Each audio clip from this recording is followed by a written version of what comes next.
Winds of change के इस नए एपिसोड में आप सब लोगों का स्वागत है। आज हम छठी शताब्दी ईसा पूर्व, जिसके बारे में हमने सिर्फ धार्मिक सुधार की बात की थी, वो पूरे विश्व में कितना महत्वपूर्ण शताब्दी रहा है, सिर्फ आध्यात्मिक धार्मिक सुधारों के लिए ही नहीं, दार्शनिक विचारों के लिए ही नहीं, वरन वो राजनीति में भी बहुत ही महत्वपूर्ण शताब्दी था। हम देखते हैं कि फारस, ईरान, यहाँ से एक सभ्यता, एक साम्राज्य उदय में आया और उसने ग्रीस को भी अपने कब्जे में ले लिया और भारत के बहुत सारे क्षेत्रों को अपने कब्जे में कर लिया। हम देखते हैं कि उस वक्त का भारत दो भागों में विभक्त था। एक उत्तर पूर्वी भारत और दूसरा उत्तर पश्चिमी भारत। वहां पर हिंदू कुश के दर्रे से भारत में प्रवेश करना बहुत ही आसान था। हम जानते हैं कि एक बहुत बड़ा साम्राज्य सिंधु घाटी से लेकर के नाइल, काला सागर, यूरोप का बहुत बड़ा भूभाग, इवन यूनान पर साइरस ने, जिसे साइरस द ग्रेट कहा जाता है, ने अपना आधिपत्य रखा था। फिर हम देखते हैं कि डारियस के समय और भी ये साम्राज्य उभर कर आया, सामने एक शक्तिशाली साम्राज्य के रूप में हमें दिखाई देता है, जिसे हम आर्केमेनिड एम्पायर कहते हैं। यह आर्केमेनिड एम्पायर, जिसे हम ईरानी साम्राज्य भी कहते हैं, जिसे हम फारसी साम्राज्य भी कहते हैं, उसमें साइरस द ग्रेट और डारियस द ग्रेट, ये उनके दो बड़े शक्तिशाली राजा हुए हैं। फिर हम देखते हैं कि एक तरफ मंच हमारा नॉर्थ वेस्टर्न इंडिया और नॉर्थ ईस्टर्न इंडिया, इन सब चीजों से पूरी तरह से दूर रहा। सारा झंझट, सारा चेंजेस, सेंटर राजनीति का, साम्राज्य का, ये सब सिंधु घाटी सभ्यता और उसके आगे के क्षेत्रों में रहा। सारियस ने पहली बार सिंधु घाटी सभ्यता का जो क्षेत्र हम मानते हैं, उस क्षेत्र पर अपना कब्जा जमाया और हमें ग्रीक जो अकाउंट्स मिले हैं, जो लिखित स्रोत मिला है, उससे पता चला कि उस वक्त आर्केमेनिड साम्राज्य का 28 प्रदेश था, जिसमें गंधारा 20वां प्रदेश था, जो बहुत ही रिच प्रदेश था। फिर हम देखते हैं कि सिर्फ ये भारत के नॉर्थ वेस्टर्न एरिया में ही नहीं, ये दो सुपर पावर, एक बना हुआ सुपर पावर जिसे हम आर्केमेनिड एम्पायर कहते हैं, जिसके दो बड़े महत्वाकांक्षी साम्राज्य साइरस और डारियस की बात मैंने किया, इनके खिलाफ एक रिवॉल्ट होता है। कहाँ होता है? भारत में नहीं, इनके खिलाफ यूनान में होता है। यूनान उस वक्त क्या था? जिस तरह से हमारा नॉर्थ वेस्टर्न एरिया छोटे छोटे जनपदों, महाजनपदों, छोटे छोटे रियासतों में बटा हुआ था, ठीक वैसे ही उस वक्त यूनान में सिटी स्टेट हुआ करते थे। लेकिन जब दोनों ने एक दूसरे से लड़ना स्वीकार किया, आधिपत्य के खिलाफ जब उन लोगों ने रिवॉल्ट किया, तो एथेंस और स्पार्टा साथ आ गए और साथ में कई और सिटी स्टेट उनके साथ आकर के एक युद्ध हुआ डारियस से, और वहां डारियस परास्त हुआ। अब वहां पर अकेमेनिड एम्पायर का पतन होता है और मैसिडोनियन ग्रीस एम्पायर का उदय होता है। हम देखते हैं कि अलेक्जेंडर द ग्रेट, ये मैसिडोनिया के एक राजकुमार हैं जो फिलिप सेकंड के पुत्र थे। हमें बड़ा ताज्जुब होता है कि कितना महत्वाकांक्षी, कितना ग्रेट लीडर अलेक्जेंडर ग्रेट थे कि उन्हें विश्व विजेता का खिताब दिया जाता है। उन्हें यूनानी लिबरेटर कहते हैं, उन्हें ग्रेटेस्ट जनरल माना जाता है, और जो बचपन में एरिस्टोटल के शागिर्द भी थे और जिन्होंने बैटल ऑफ ट्रॉय के हीरो एचिलस से अपना संबंध भी बताया था। अलेक्जेंडर उनसे अपना संबंध बताते हैं। ये देखने में बड़ा ही परंपरागत बात लगती है, लेकिन इससे शौर्य का पता चलता है, इससे महत्वाकांक्षा का पता चलता है। और हम ये भी देखते हैं कि 23 वर्ष की उम्र में लगभग 334 ईसा पूर्व में अलेक्जेंडर विश्व विजेता बनने के लिए यूनान से बाहर चलते हैं और अकेमेनिड एम्पायर को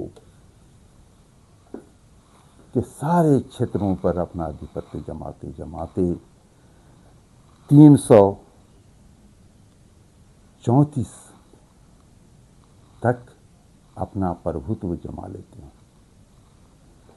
कहा जाता है कि लगभग 19 महीने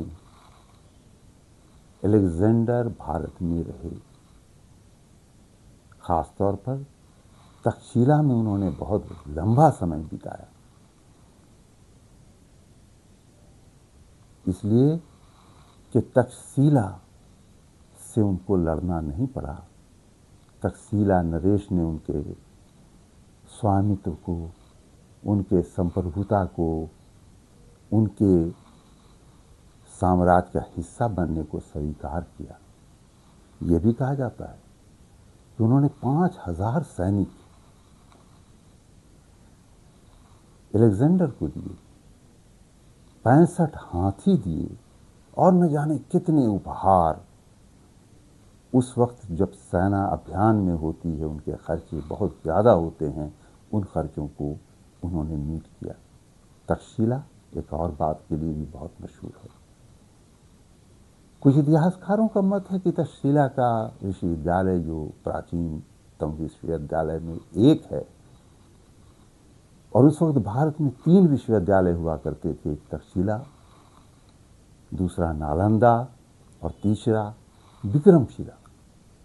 ये तीनों में तक्षशिला पर ईरान के विद्वानों, दार्शनिकों और ग्रीस के दार्शनिकों का बड़ा ही प्रभाव था। वो एक सीट ऑफ लर्निंग था। वहां पर उसको सिर्फ एक राजा, जो बहुत ही पॉपुलर है हमारे देश में, वो थे राजा पोरस, जिनसे अलेक्जेंडर की टक्कर हुई। राजा पोरस ने उनके आधिपत्य को बिना लड़े स्वीकार नहीं किया, यद्यपि कि वो हार गए। और जब अलेक्जेंडर ने उनसे पूछा कि बताइए आपके साथ क्या सलूक किया जाए, तो कितना प्यारा सा जवाब उन्होंने दिया कि वही सलूक जो एक राजा को दूसरे राजा के साथ करना चाहिए। अलेक्जेंडर इतना प्रभावित हुआ कि उसने उनके साथ मैत्री कर लिया और उनके प्रदेश के संचालन का जिम्मेदारी भी उन्हीं को सौंप दिया। फिर हम देखते हैं कि भारत के जो ग्रंथ हैं, जो साहित्यिक स्रोत हैं, उसमें न तो साइरस बहुत इंपॉर्टेंट माने गए, जिनका विवरणी हमको मिलता, न अलेक्जेंडर बहुत महत्वपूर्ण रहे, इसलिए कि इस विशाल भारत के अन्य क्षेत्रों में उसका प्रभाव नहीं पड़ा। और अलेक्जेंडर के सिपाही 10,000 मील से चलते हुए आर्केमेनिड एम्पायर के हर एरिया पर अपना आधिपत्य जमाते हुए जब भारत में प्रवेश करते हैं तो यहाँ की गर्मी, बारिश और इतने लंबे समय से अपने घरों से दूर रहने के कारण बेचैन हो जाते हैं। वो और आगे गंगा की तरफ जाने को तैयार नहीं थे, जबकि अलेक्जेंडर आगे बढ़ना चाहते थे। इससे यह स्पष्ट है कि परिस्थिति के कारण, और दूसरा, अलेक्जेंडर भारत को विजय करने नहीं आए थे, और अगर वो ऐसा सोचते तो उनका मुकाबला उत्तर पूर्वी दिशा में गंगा बेसिन के आसपास मगध साम्राज्य से होता, जो बहुत ही शक्तिशाली साम्राज्य था, जो छोटे छोटे जनपदों में विभक्त नहीं था, एक विशाल साम्राज्य का रूप ले रहा था, ले चुका था।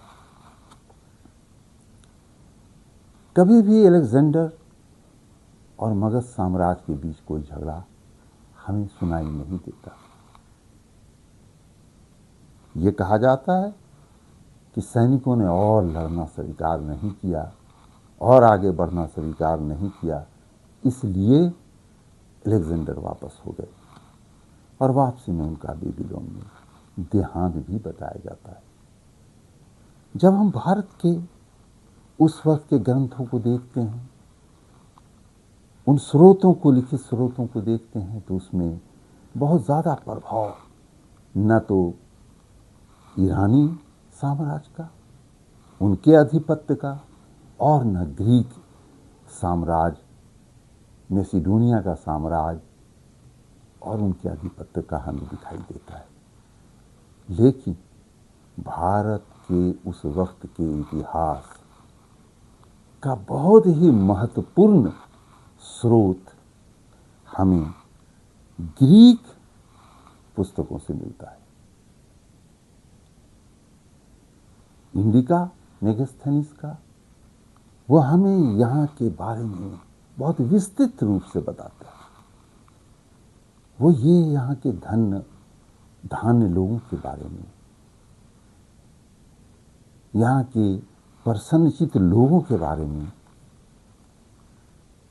उनका कहना था कि यहाँ पर कोई अकाल जैसी चीज नहीं है, अभाव जैसी चीज नहीं है। सेना जब लड़ती भी थी किसी क्षेत्र में तो वो फसल को बर्बाद नहीं करती थी। यह आदर्श था उस वक्त के सैनिकों का। ये सब चीज यूरोप के लोगों के लिए बहुत ही अचंभित होने वाली, आश्चर्यचकित होने वाली बात थी कि ऐसी मर्यादा सैनिकों में भी, राजाओं में भी। तो अलेक्जेंडर कभी मगध की तरफ नहीं आए, वापस हो गए, इसलिए भारत के इतिहास में कोई हलचल हमें नहीं दिखाई देती है। लेकिन यूरोप से जो रिश्ता बना, ईरान से जो रिश्ता बना, कहा जाता है कि 200 वर्षों तक ईरान के साथ फारस के साथ हमारा संबंध रहा है और हमारा व्यापार बढ़ा है।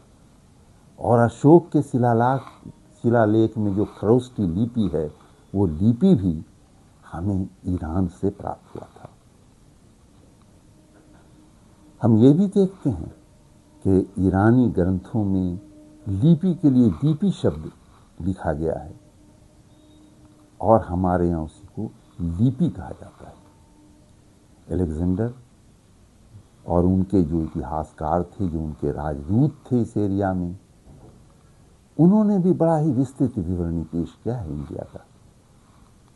इंडिया आदिकाल से बड़ा ही शांत जगह और प्रकृति की ऐसी देन कि बहुत कठिन जीवन यहाँ के लोगों का कभी नहीं रहा। ये बहुत ही संपन्न लोगों का क्षेत्र रहा है, बहुत कम कठिनाइयों में जीवन व्यतीत करने वाले का रहा है। लेकिन अगर हम ये देखें कि ईरान और यूनान, इन दोनों के प्रभाव से क्या चीज विकसित हुई,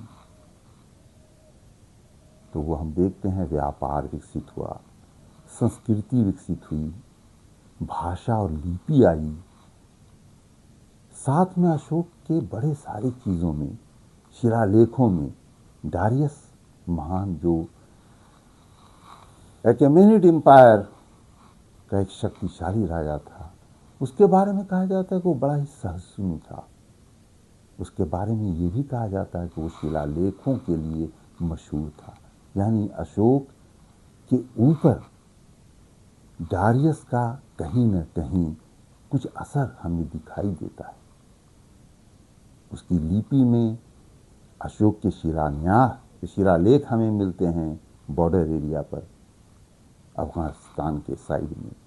इससे स्पष्ट है कि उनका और हमारा एक को-मिंगलिंग, एक समन्वय बना, तीन संस्कृति हमारे इस क्षेत्र में एक दूसरे से मिली और इसमें बड़े व्यापक सामाजिक, राजनीतिक और सांस्कृतिक बदलाव लाया समाज में। धन्यवाद। जोहार।